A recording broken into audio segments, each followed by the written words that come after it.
به قور صفاتش رسید. مدعوین محترم، اساتید گرانقدر، سلام.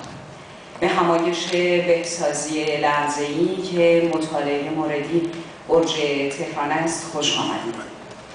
به حتم اهداف مشترک که همان تلاش علمی، عشق به آبادانی، توسعه پایدار و سرافرازی میهن عزیزمان ایران است، ما را در این مکان گرد هم آورده است.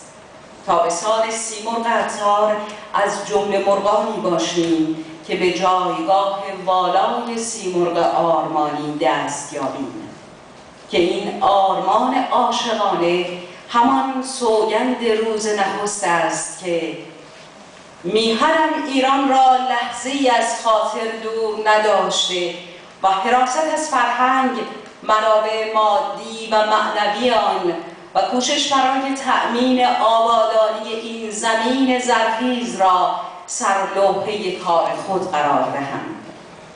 حال با نگاهی غرورآفرین به پروژه پر افتخار برج تهران که در بالاترین سطح علمی فنی ممکن روز طراحی و با دقتی بی سابقه همراه با رعایت تعهد حرفه‌ای در سطح بالا به دست توانمند همین جمع مهندسین پر افتخار ایرانی به ثمر رسیده، ایمان داریم که دگربار جهان به توانمندی علمی و فنی ایران اعتراف خواهد کرد.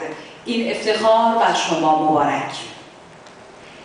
ضمن سپاس اعضای مهندس حالیان که آیاتی از کلام الله مجید رو قرائت کردند، دعوت می‌کنم از جناب آقای مهندس مسعود نورانی، مجری پروژه و مدیرعامل محترم شرکت ساختمانی آیسپه و کارفرمای پروژه بهسازی لحظه‌ای برج تهران. آقای مهندس در خدمت شما هستم.